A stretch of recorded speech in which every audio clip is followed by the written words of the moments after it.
नमस्कार। स्वागत है आप सभी का। आज हम नया चैप्टर शुरू करते हैं, विलियन सॉल्यूशन।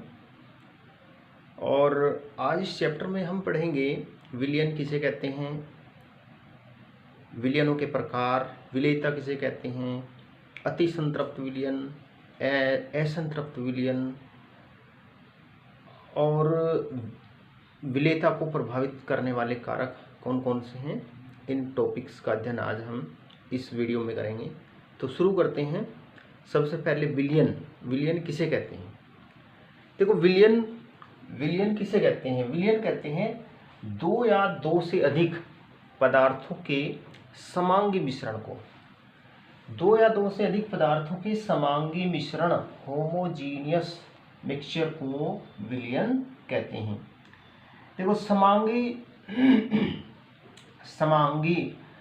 का मतलब होता है समान अंग, है ना। मतलब जो समांगी मिश्रण होता है उसमें उसके जो घटक होते हैं वो समान रूप से वितरित रहते हैं।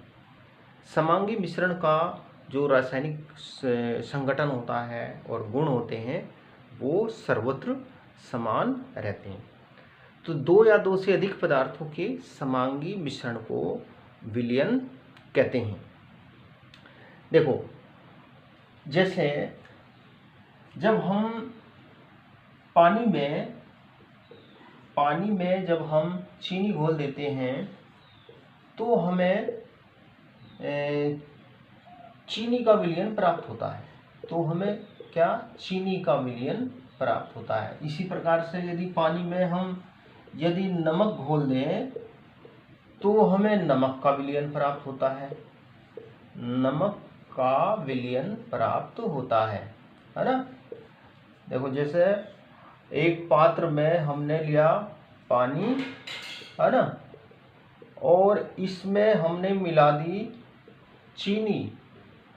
इसमें हमने चीनी मिला दी तो चीनी इसमें समान रूप से घुल जाती है।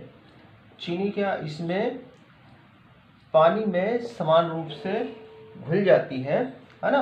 पानी प्लस चीनी, तो पानी में चीनी समान रूप से घुल जाती है, अर्थात हमें चीनी का समांगी मिश्रण प्राप्त होता है। देखो, समांगी ध्यान रखो परिभाषा, दो या दो से अधिक पदार्थों के ऐसे ही पानी में नमक मिला दो तो हमें नमक का एक समांगी मिश्रण प्राप्त होता है, जिसके प्रत्येक भाग के जो गुण होते हैं, रासायनिक संगठन होता है वो समान होता है। तो विलियन कहते हैं दो या दो से अधिक पदार्थों के समांगी मिश्रण को विलियन कहते हैं। और समांगी मिश्रण में उसके घटक कण समान रूप से वितरित रहते हैं। समांगी मिश्रण का रासायनिक संगठन और गुण जो होते हैं वो सर्वत्र समान होते हैं। समांगी मिश्रण का मतलब विलियन, है ना। दो या दो से अधिक पदार्थों के समांगी मिश्रण को हम कहते हैं विलियन, है ना। समांगी मिश्रण क्या होता है, विलियन। तो विलियन में तो देखो, जैसे मैंने आपको उदाहरण बताया, पानी में चीनी घोल दो तो हमें चीनी का विलियन, समांग मिश्रण, चीनी और पानी का समांग मिश्रण हमें प्राप्त होता है। इसी समांग मिश्रण को कहते हैं चीनी का विलियन। और ये जो विलियन प्राप्त होता है ना, इसके प्रत्येक भाग के जो रासायनिक गुण होते हैं और जो रासायनिक संगठन होता है वो एक समान होता है, अर्थात इस विलियन का जो प्रत्येक भाग होता है वो इसके जो घटक हैं उनके रासायनिक गुणों को ये प्रदर्शित करता है। देखो, जैसे पानी में हमने चीनी मिला करके चीनी का विलियन बना लिया तो इसके प्रत्येक भाग के जो गुण होते हैं, रासायनिक संगठन होता है वो समान होता है, अर्थात प्रत्येक जगह जो चीनी होती है ना वो पानी में समान रूप से, पानी और चीनी एक दूसरे में समान रूप से वितरित रहते हैं। देखो, जैसे मान लो इस विलियन में से मान लो हमने ऊपर की सतह से विलयन का भाग ले लिया, या हमने नली के द्वारा मान लो बीच में से, यहाँ से बीच में से जो है हमने विलयन का एक भाग ले लिया, या हम नीचे से तली में से विलयन का एक भाग ले लें। तो प्रत्येक भाग का जो विलयन का प्रत्येक भाग का जो रासायनिक संगठन और गुण जो होते हैं ना, वो एक समान होते हैं। अर्थात एक समान होते हैं, अर्थात प्रत्येक भाग जो है वो पानी और चीनी के रासायनिक गुणों को और इसके रासायनिक संगठन को प्रदर्शित करता है। प्रत्येक विलयन के प्रत्येक भाग में, विलयन का प्रत्येक भाग जो है, प्रत्येक भाग में पानी और चीनी जो है वो एक दूसरे में समान रूप से वितरित रहते हैं। तो दो या दो से अधिक पदार्थों के समांगी मिश्रण को कहते हैं विलयन।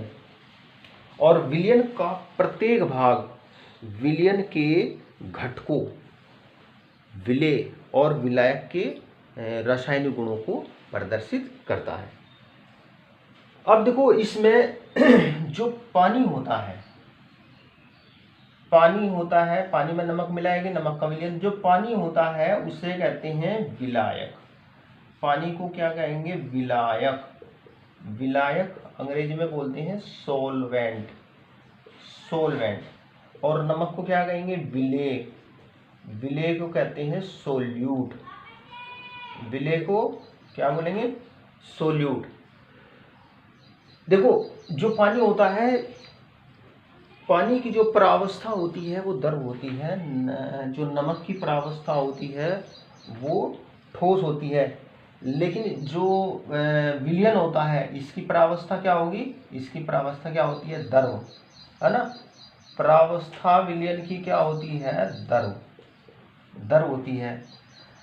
पानी की क्या होती है? द्रव। और विलेय की क्या होती है? ठोस परावस्था होती है। तो देखो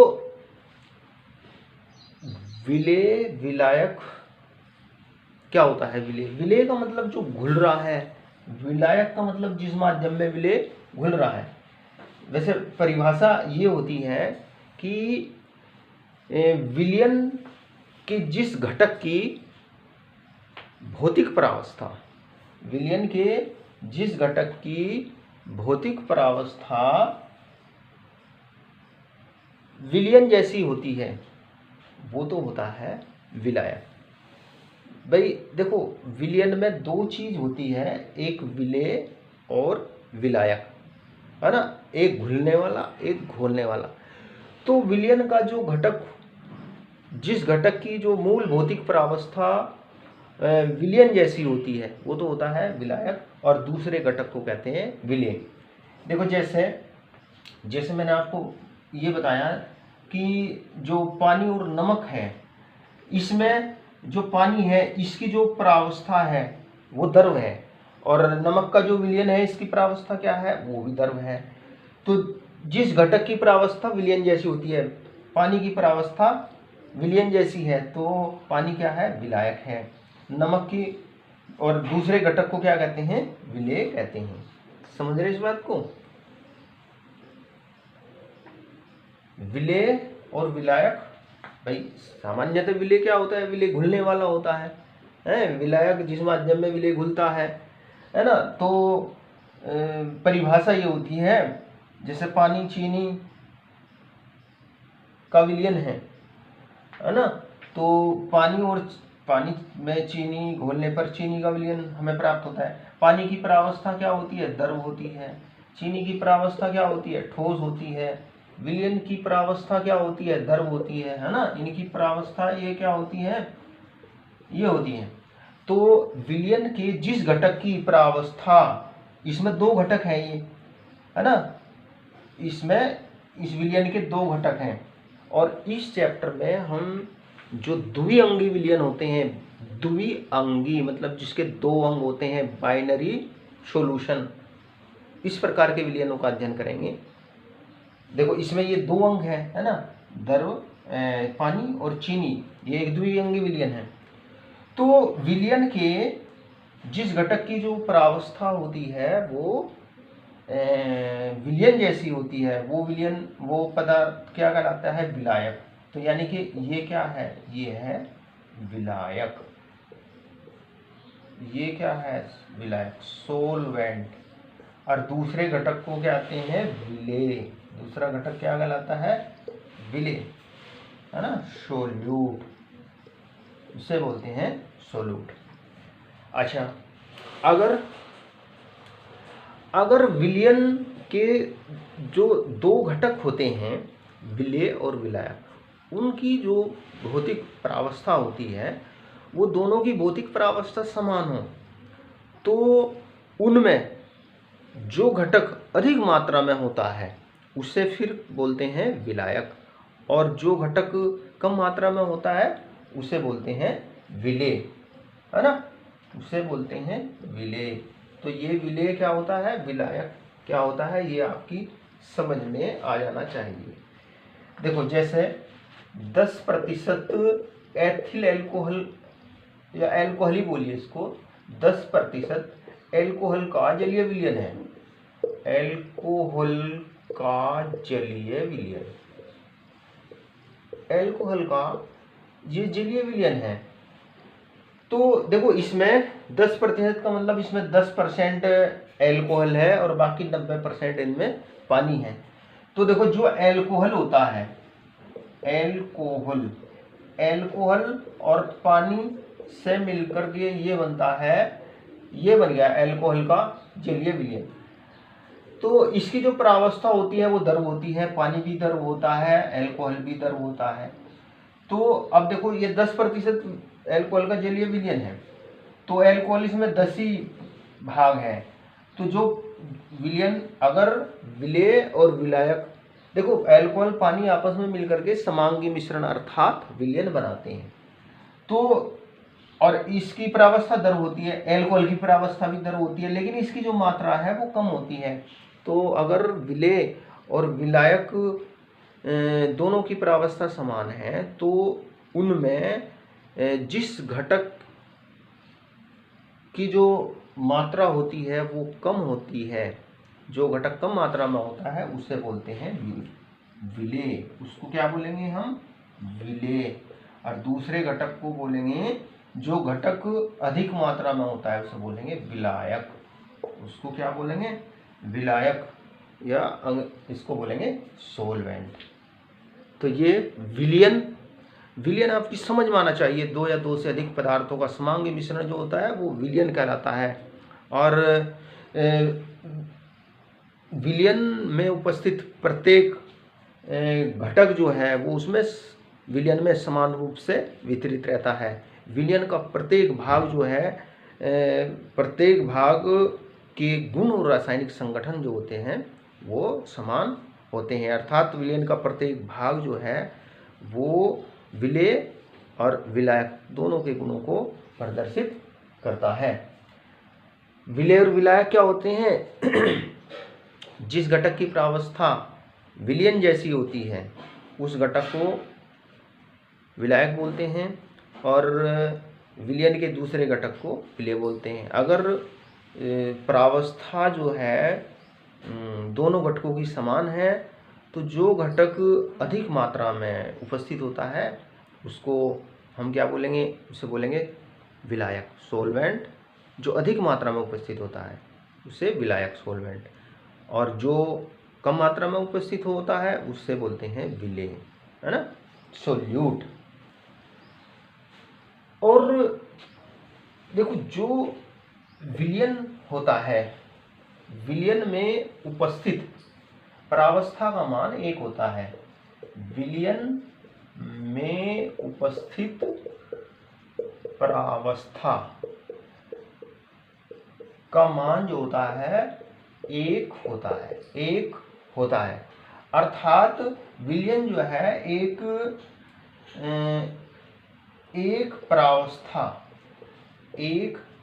प्रावस्था तंत्र, सिंगल फेज सिस्टम होता है।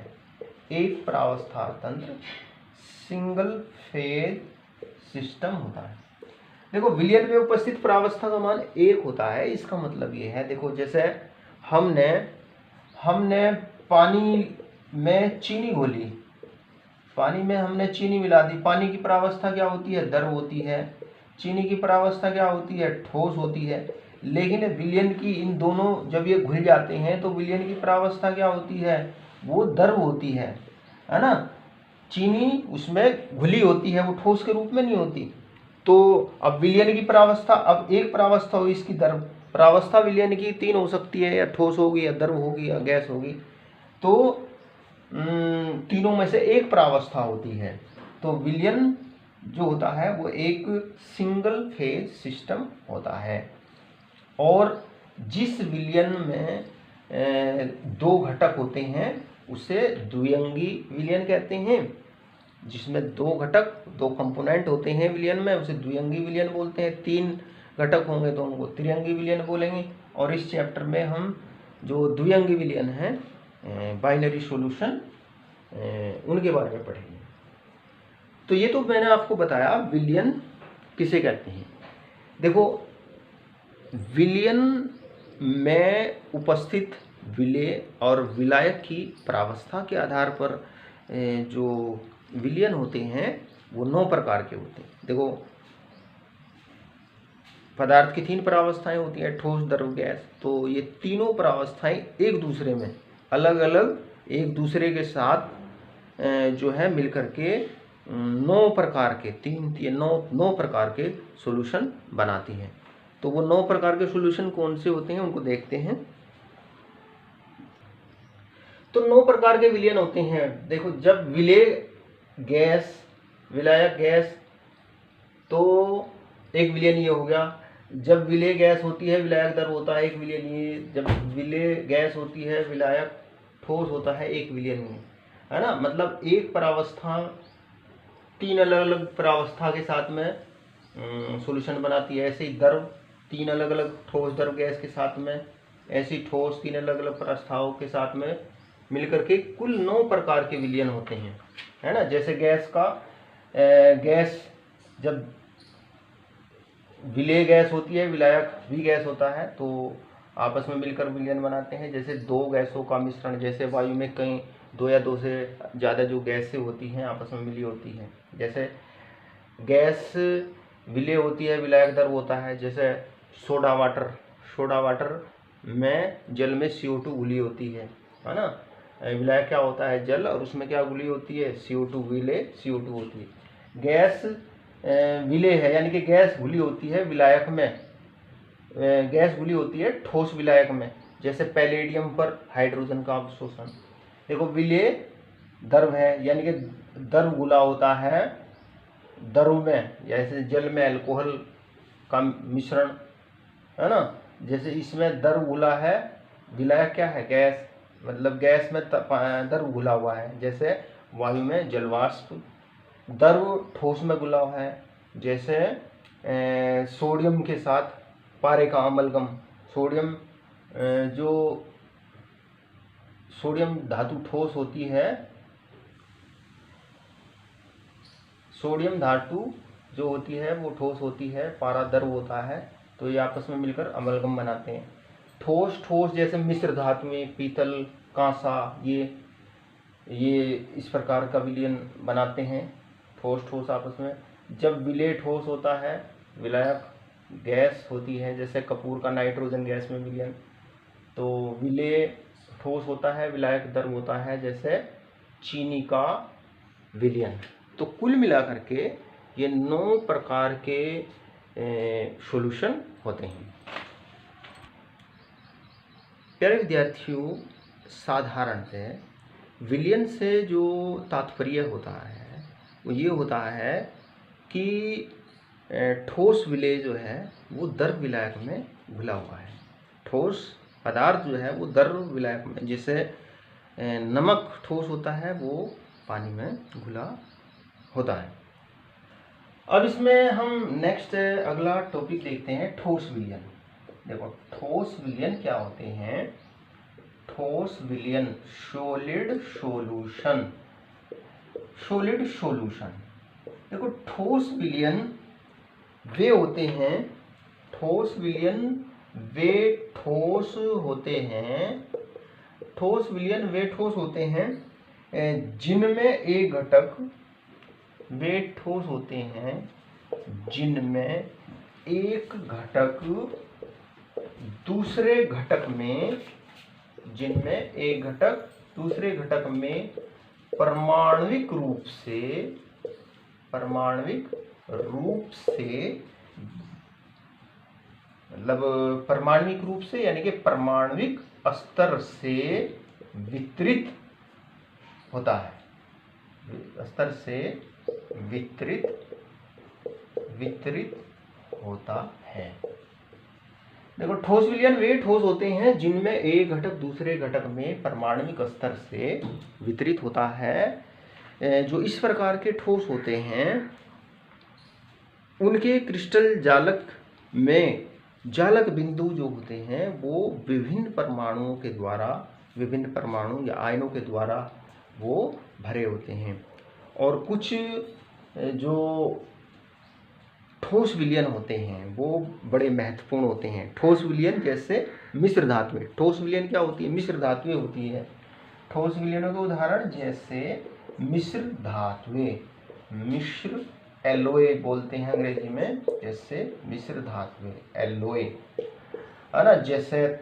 जैसे हमारा होता है पीतल, पीतल में क्या होता है, कॉपर और जिंक होता है। जैसे sterling silver, sterling silver, sterling silver में कॉपर और सिल्वर होता है ना। इसी प्रकार से कांसा। तो ये मिश्र धातुएं जो होती है ये ठोस विलयन होते हैं। इनमें ये जो दो अलग अलग धातुएं जिनसे ये बनती हैं मिश्र धातुएं, वे एक दूसरे के साथ में मिलकर के समांग मिश्रण बनाती हैं। लेकिन कुछ मिश्र धातुएं तो समांग मिश्रण बनाती है, मतलब वो विलयन होती है। लेकिन कुछ धातुएं जो होती है वो विषमांग मिश्रण बनाती है, मतलब वो समांग मिश्रण नहीं बनाती। जैसे बिस्मित और जो कैडमियम की मिश्र धातु होती है, बिस्मित प्लस कैडमियम की मिश्र धातु जो होती है वो विषमांगी होती है।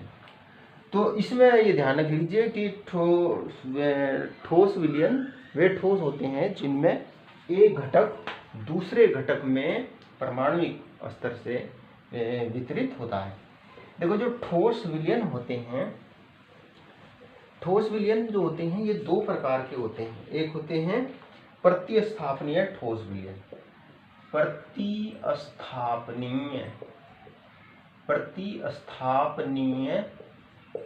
ठोस विलयन। प्रतिस्थापनीय ठोस विलयन अंग्रेजी में सब्स्टिट्यूशनल, अंग्रेजी में बोलते हैं सब्स्टिट्यूशनल सॉलिड सॉल्यूशन, सब्स्टिट्यूशनल सॉलिड सॉल्यूशन।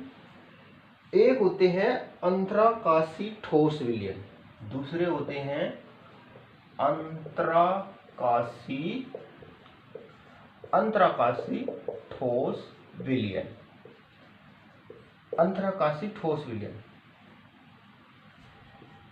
अंग्रेजी में इन्हें बोलते हैं इंटरस्टिशियल सॉलिड सॉल्यूशन, इंटरस्टिशियल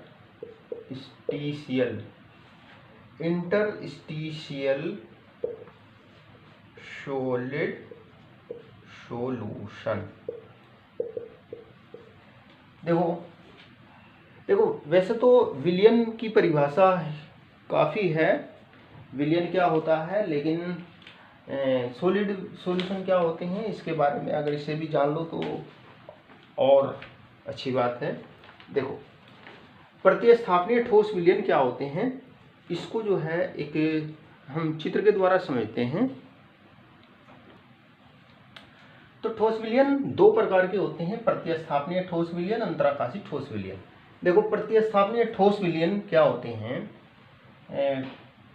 प्रतिस्थापनीय ठोस विलयन वे ठोस विलयन होते हैं जिनमें एक ठोस के क्रिस्टल जालक में कुछ परमाणु, अगर परमाणु आयनों से बना होता है या आयन दूसरे ठोस के परमाणु या आयनों के द्वारा प्रतिस्थापित हो जाते हैं। देखो प्रतिस्थापनीय ठोस विलयन वे ठोस विलयन होते हैं जिनमें एक प्रकार के ठोस के क्रिस्टल जालक के कुछ परमाणु या आयन दूसरे ठोस के परमाणु या आयनों के द्वारा प्रतिस्थापित हो जाते हैं। जैसे ये दिखाया गया है ना। इसमें देखो ये विलायक के अणु, विलायक के परमाणु या आयन है ना। ये विलायक है ना।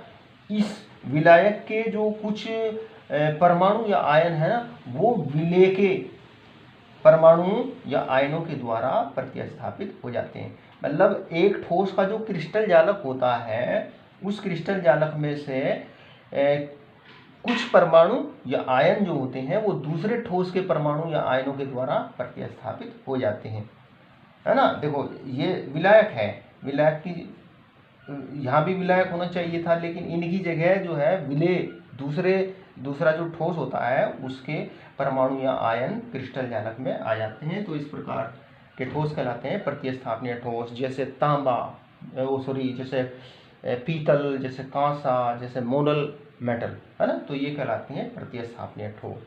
जो प्रतिस्थापनीय ठोस होते हैं उनमें एक ठोस का जो क्रिस्टल जालक होता है उसमें से कुछ परमाणु या आयन जो होते हैं वो दूसरे ठोस के परमाणु आयनों के द्वारा प्रतिस्थापित हो जाते हैं। अब जैसे इसके उदाहरण जैसे पीतल हुआ, जैसे कांसा हुआ, जैसे मोनल मेटल हुई, है ना। अंतराकाशी ठोस विलयन, अंतराकाशी ठोस विलयन वे ठोस होते हैं जिनमें एक ठोस के क्रिस्टल जालक में दूसरे ठोस के परमाणु, अणु या आयन जो है वो अंतराकाशी स्थान ग्रहण कर लेते हैं। क्रिस्टल जालक में जो जगह होती है वो उसको ग्रहण कर लेते हैं। देखो जैसे ये एक ठोस विलयन है, ये एक ठोस विलयन है, ये एक ठोस का क्रिस्टल जालक है। ये जो विलायक के अणु है ये क्रिस्टल जालक है, और इसमें जो दूसरे ठोस के अणु, आयन या परमाणु होते हैं ना, वो इनको प्रतिस्थापित नहीं करते बल्कि वो बीच में अंतराकाशीय स्थान ग्रहण कर लेते हैं। तो ये कहलाते हैं अंतराकाशी ठोस विलयन। जैसे जो धातुओं के जो हाइड्राइड होते हैं ना, वो अंतराकाशी ठोस विलयन होते हैं। तो ये हो गया आपका ठोस विलयन किसे कहते हैं। यस, अगला नेक्स्ट टॉपिक लेते हैं विलेयता। विलेयता सोल्यूबिलिटी।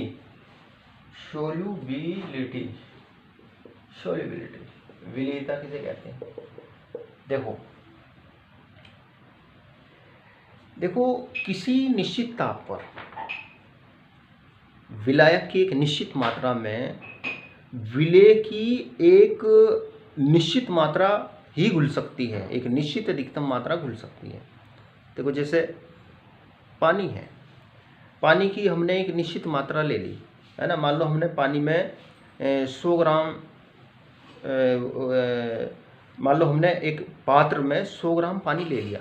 अब पानी में हमने चीनी घोलनी शुरू की, पानी में चीनी घोलते रहे, उसको हिलाते रहे, तो एक समय ऐसा आएगा कि उसमें और चीनी घुलनी जो है वो बंद हो जाएगी। मतलब 100 ग्राम पानी में चीनी की जो अधिकतम मात्रा है वो घुल जाएगी। तो विलेयता की परिभाषा ये हुई कि किसी निश्चित ताप पर 100 ग्राम विलायक में घुली पदार्थ की जो अधिकतम मात्रा होती है वही कहलाती है उसकी विलेयता। इसकी परिभाषा लिख लीजिए। किसी निश्चित ताप पर, ये पता होना चाहिए सबको, किसी निश्चित ताप पर 100 ग्राम, किसी निश्चित ताप पर 100 ग्राम विलायक, 100 ग्राम विलायक में घुली पदार्थ, और इसे विलेय भी कहते हैं, 100 ग्राम विलायक में घुली पदार्थ की अधिकतम मात्रा, पदार्थ की अधिकतम मात्रा को, अधिकतम मात्रा को पदार्थ की विलेयता कहते हैं, पदार्थ की विलेयता कहते हैं, विलेयता कहते हैं।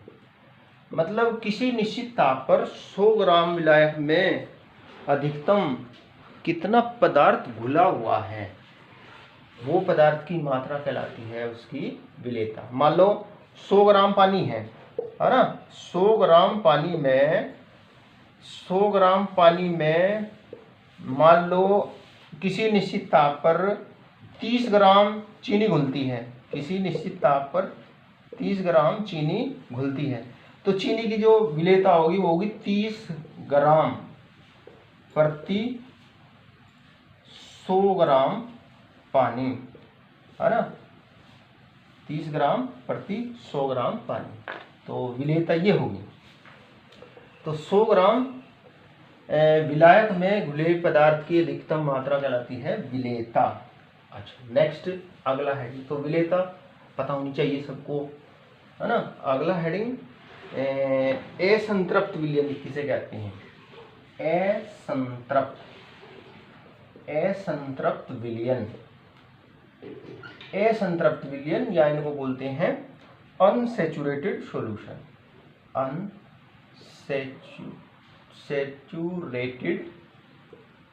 Unsaturated solution. ये पता होना चाहिए सबको असंतृप्त विलयन किसे कहते हैं।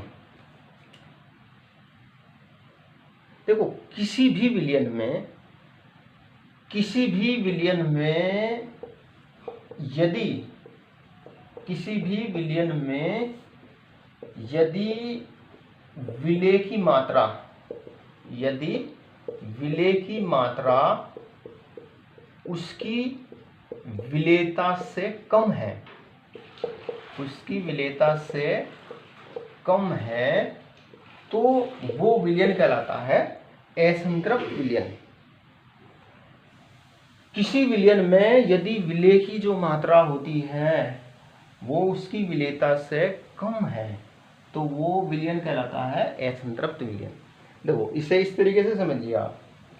मान लो किसी ताप पर एक ठोस की जो विलेयता है वो मान लीजिए 40 ग्राम प्रति 100 ग्राम विलायक है, प्रति 100 ग्राम विलायक।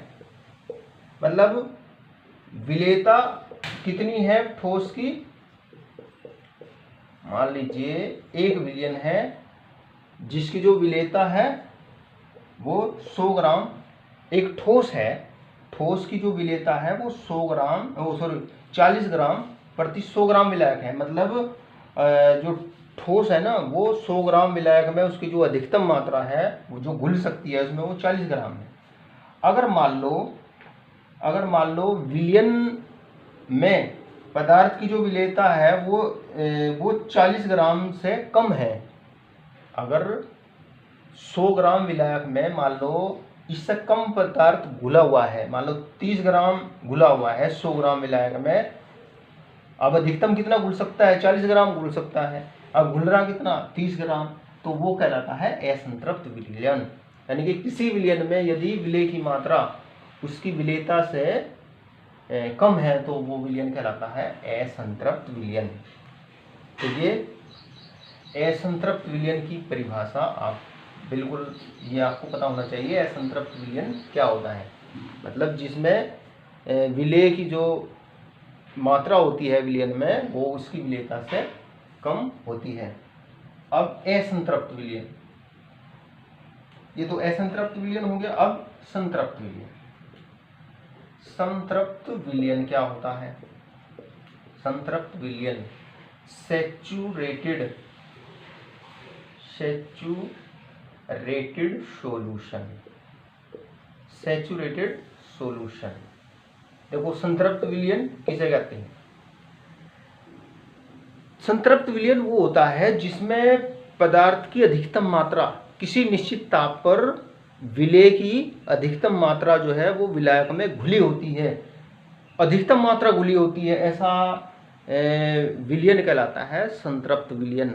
संतृप्त विलयन वो होता है जिसमें अधिकतम मात्रा में विलेय जो होता है वो घुला होता है, तो ऐसा विलयन कहलाता है संतृप्त विलयन। निश्चित ताप पर वह विलयन जिसमें निश्चित ताप पर उसमें अधिकतम विलेय घुला होता है वो कहलाता है संतृप्त विलयन। देखो संतृप्त विलयन को हम समझ सकते हैं। देखो हमने पानी लिया एक पात्र में, है ना, और उसमें हमने धीरे धीरे चीनी घोलनी शुरू कर दी, उसको चीनी को घोलते रहे, तो एक ऐसी अवस्था आएगी कि उसमें और चीनी घुलना बंद हो जाएगी, मतलब चीनी की अधिकतम मात्रा उसमें घुल जाएगी, तो ये चीनी का संतृप्त विलयन बन जाएगा। ऐसा विलयन जिसमें निश्चित ताप पर अधिकतम विलेय घुला होता है वो कहलाता है संतृप्त विलयन। और जो संतृप्त विलयन होता है ना, संतृप्त विलयन में जो अविलीन ठोस होता है और अविलीन ठोस और विलयन के बीच में हमेशा साम्य रहता है। अब देखो असंतृप्त विलयन जो होती है, असंतृप्त विलयन हुआ, संतृप्त विलयन हुआ, अब अति संतृप्त विलयन। अति संतृप्त विलयन, अति संतृप्त विलयन, super saturated solution, super saturated solution, super saturated solution. अति संतृप्त विलयन क्या होते हैं? देखो अति संतृप्त विलयन क्या होते हैं? विशेष परिस्थितियों में, नोट कर लीजिए इसको, विशेष परिस्थितियों में,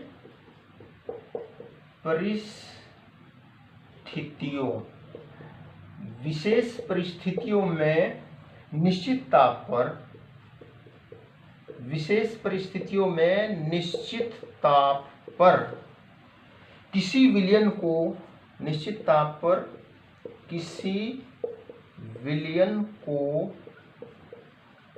विलयन को संतृप्त करने के लिए, किसी विलयन को संतृप्त करने के लिए आवश्यक मात्रा से अधिक, आवश्यक मात्रा से अधिक, आवश्यक मात्रा से अधिक पदार्थ की मात्रा, अधिक पदार्थ की मात्रा यदि विलयन में उपस्थित होती है, यदि विलयन में उपस्थित होती है, विलयन में उपस्थित होती है, तो ऐसा विलयन अति संतृप्त विलयन, ऐसा विलयन अति सुपर सैचुरेटेड सॉल्यूशन, अति संतृप्त विलयन, अति संतृप्त विलयन कहलाता है। देखो विशेष परिस्थितियों में निश्चित ताप पर, यानी कि निश्चित ताप पर विशेष परिस्थितियों में किसी विलयन को संतृप्त करने के लिए, विलयन को संतृप्त करने के लिए आवश्यक मात्रा से अधिक पदार्थ की मात्रा यदि विलयन में उपस्थित होती है, तो ऐसा विलयन कहलाता है अति संतृप्त विलयन। ऐसा विलयन कहलाएगा अति संतृप्त विलयन। देखो जैसे, और जो अति संतृप्त विलयन होता है ये एक अस्थायी निकाय होता है, अनस्टेबल सिस्टम होता है, अस्थायी निकाय होता है। जब हम अति संतृप्त विलयन को तेजी से हिलाते हैं या उसमें विलेय के क्रिस्टल डाल देते हैं तो वो संतृप्त विलयन में बदल जाता है और विलेय के जो क्रिस्टल होते हैं वो अलग हो जाते हैं। देखो जैसे ये सोडियम थायोसल्फेट है, Na2H2O3 5H2O, ये होता है सोडियम थायोसल्फेट। Sodium thiosulphate. देखो जब सोडियम थायोसल्फेट के क्रिस्टल को, इसमें जल के 5 अणु होते हैं, जब सोडियम थायोसल्फेट के क्रिस्टल को सावधानी पूर्वक गर्म करते हैं तो इसमें ये जो सोडियम थायोसल्फेट होता है ना Na2H2O3, ये इसके क्रिस्टलन जल में घुल जाता है। ये इसके क्रिस्टलन जल में घुल जाता है और ये घुल करके अति संतृप्त विलयन बना लेता है। इसी प्रकार से ग्लोबल साल्ट होता है Na2SO4 10H2O, Na2SO4 10H2O, ये ग्लोबल साल्ट होता है। इसमें भी क्रिस्टलन जल के 10 अणु होते हैं। तो जब इसे सावधानी पूर्वक गर्म करते हैं तो गर्म करने पर ये जो सोडियम सल्फेट है ये इसके क्रिस्टलन जल में घुल करके अति संतृप्त विलयन बना लेता है। तो अति संतृप्त विलयन क्या होता है? विशेष परिस्थितियों में निश्चित ताप पर किसी विलयन को संतृप्त करने के लिए आवश्यक मात्रा से अधिक पदार्थ की मात्रा यदि विलयन में घुली हुई है तो ऐसा विलयन कहलाता है अति संतृप्त विलयन। और जब इसको हिलाते हैं ना अति संतृप्त विलयन को, या इसमें विलेय के क्रिस्टल डालते हैं तो ये संतृप्त विलयन में बदल जाता है। क्योंकि संतृप्त विलयन से अधिक विलेय घुला होता है तो जो विलेय होता है वो क्रिस्टल के रूप में पृथक हो जाता है। तो देखो ये आपको पता होना चाहिए असंतृप्त विलयन क्या होते हैं। असंतृप्त विलयन मैंने आपको बताया कि यदि विलयन में जो विलेय घुला हुआ है उसकी जो मात्रा है, विलेय की मात्रा, विलयन की जो विलेयता है वो विलेयता से कम मात्रा में विलेय घुला हुआ है तो वो विलयन कहलाता है असंतृप्त विलयन। संतृप्त विलयन में जो विलेय होता है वो अधिकतम मात्रा में विलयन में घुला होता है। और अति संतृप्त विलयन ये मैंने आपको बताया, तो ये चीज़ें आपको पता होनी चाहिए। अब नेक्स्ट अगला टॉपिक लेते हैं, विलेयता को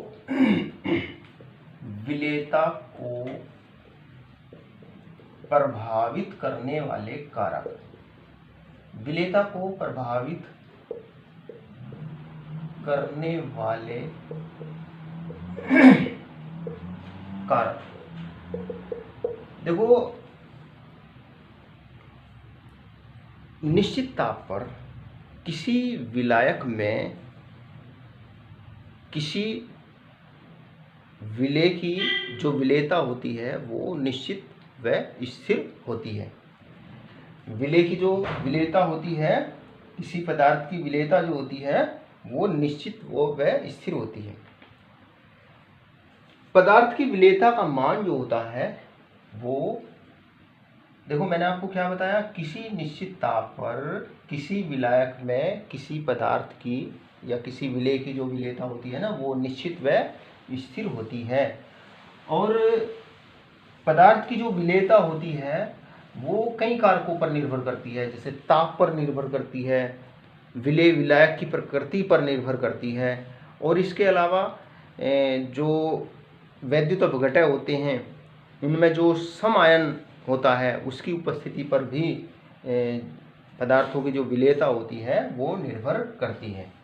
तो विलेयता को प्रभावित करने वाले कारक देखते हैं। पहले देखते हैं ताप, टेम्परेचर। देखो कुछ पदार्थ ऐसे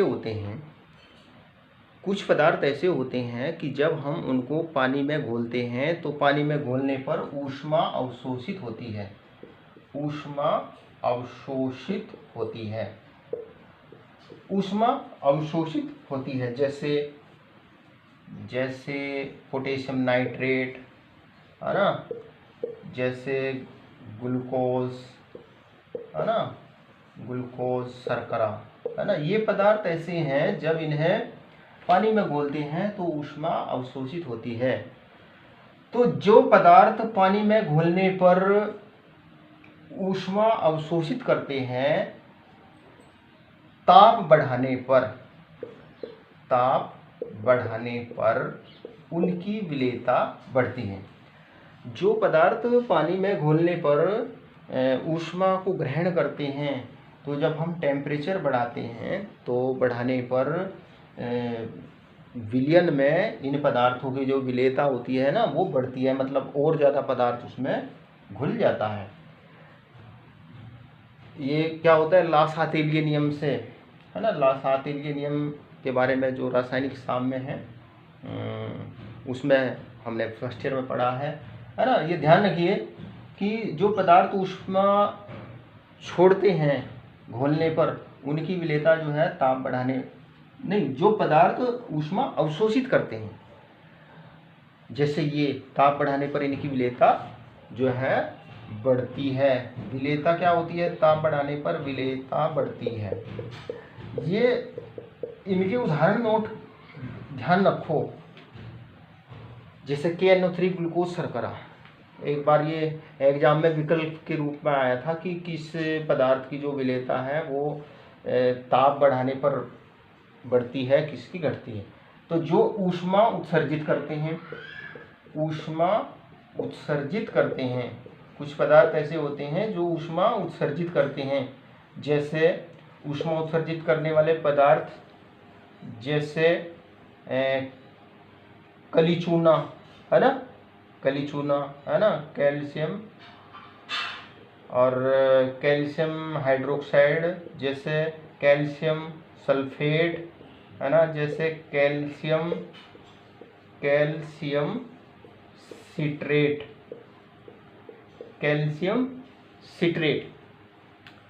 तो जो पदार्थ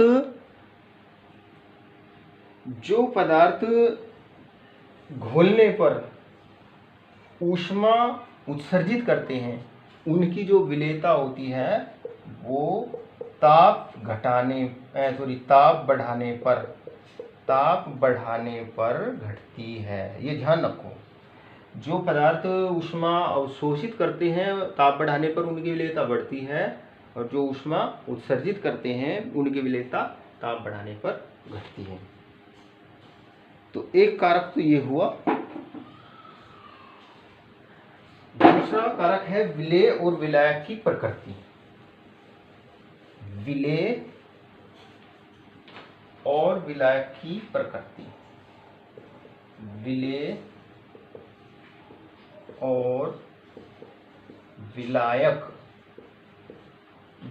और विलायक की प्रकृति। देखो, विलायक दो प्रकार के होते हैं, एक ध्रुवीय विलायक, एक होता है ध्रुवीय विलायक, और एक होते हैं अध्रुवीय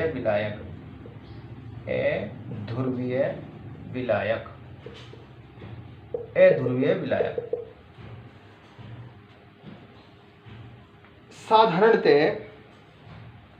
साधारणतः किसी विलायक में वे पदार्थ अधिक विलेय होते हैं। किसी विलायक में वे पदार्थ अधिक विलेय होते हैं जिनकी प्रकृति विलायक जैसी होती है।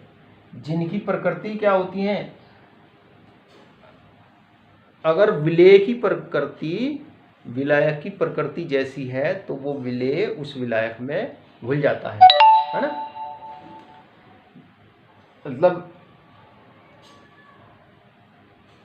लाइक डिजोल्व लाइक, मतलब जो अगर विलेय की प्रकृति विलायक के समान है तो वो विलेय विलायक में घुल करके विलयन बनाता है। जैसे जो आयनिक पदार्थ होते हैं, जैसे NaCl, है ना, NaCl जो होता है, या दूसरे आयनिक पदार्थ होते हैं, वो जैसे पानी ध्रुवीय विलायक है ना, वो उसमें घुल जाते हैं। और अध्रुवीय विलायक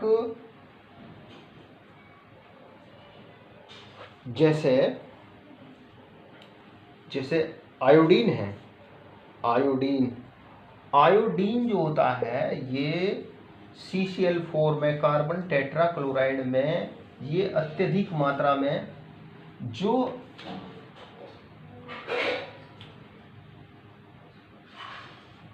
अगर विलेय अध्रुवीय है, अगर विलेय अध्रुवीय है तो वो विलेय अध्रुवीय विलायक में विलेय होगा, उसकी घुलनशीलता उसमें अधिक होती है। जैसे आयोडीन है, आयोडीन पानी में तो बहुत कम मात्रा में विलेय होता है, पानी ध्रुवीय विलायक है तो उसमें तो ये बहुत अल्प मात्रा में विलेय होता है, लेकिन जो CCl4 होता है ये अध्रुवीय विलायक होता है। अध्रुवीय विलायक में इसकी जो विलेयता होती है वो बहुत अधिक होती है।